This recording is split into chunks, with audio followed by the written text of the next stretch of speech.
Kita sering mengucapkan kalimat astaghfirullahaladzim. Apa makna astaghfirullahaladzim itu?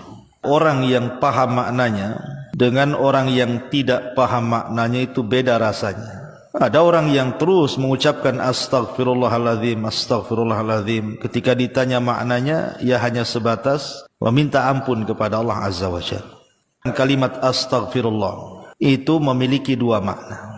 Ada dua makna ketika kita mengucapkan astaghfirullahaladzim itu. Pertama, meminta kepada Allah Subhanahu wa taala agar aib-aib kita itu ditutup sehingga manusia tidak tahu dosa yang kita lakukan. Ini yang pertama. Dosa-dosa kita cukuplah Allah dengan kita yang tahu. Manusia tidak perlu tahu. Betapa banyak orang-orang yang dulunya dimuliakan, belakangan dihinakan setelah tahu aibnya. Makanya kita meminta kepada Allah Subhanahu wa taala karena dampak dibuka aib itu sangat-sangat merendahkan.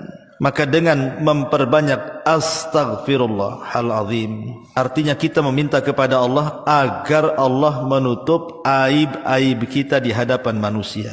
Maka bersyukurlah kepada Allah Azza wa Jalla, aib kita masih ditutup. Ini yang pertama. Yang kedua, mana istighfar, ucapan astaghfirullahaladzim itu maknanya, Bu, artinya kita meminta kepada Allah agar kelak pada hari kiamat dosa yang kita lakukan di dunia itu tidak dibalas oleh Allah, alias diampuni. Maka kita meminta kepada Allah, walaupun kita banyak melakukan dosa di dunia, ya Rabb, tolong jangan kau siksa kami dan ampunilah dosa-dosa kami.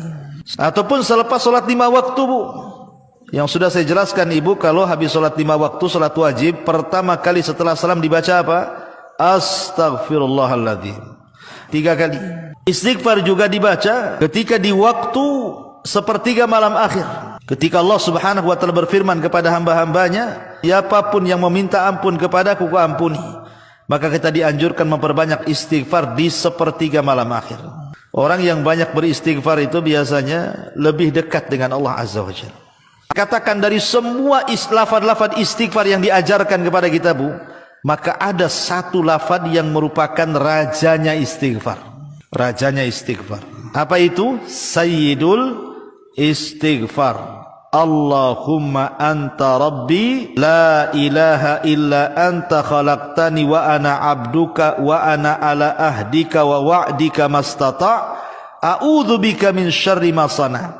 Abu'u laka bi ni'matika alayya, abu'u bi dzambi faghfirli fa innahu la yaghfiru dzunuba illa anta.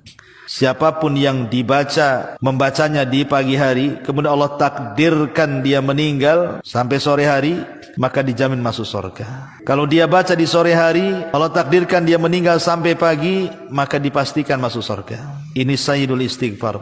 Ya Allah, Engkau adalah Tuhanku, tidak ada sesembahan yang berhak kecuali Engkau. Engkau yang menciptakan aku, sedangkan aku adalah hamba-Mu, dan aku di atas ikatan janji-Mu, dan akan menjalankan dengan semampuku.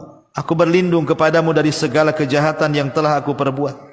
Aku mengakuimu atas nikmat-nikmat-Mu terhadap diriku, dan aku mengakui dosa-dosaku kepadamu. Maka ampunilah aku, sesungguhnya tiada yang mengampun segala dosa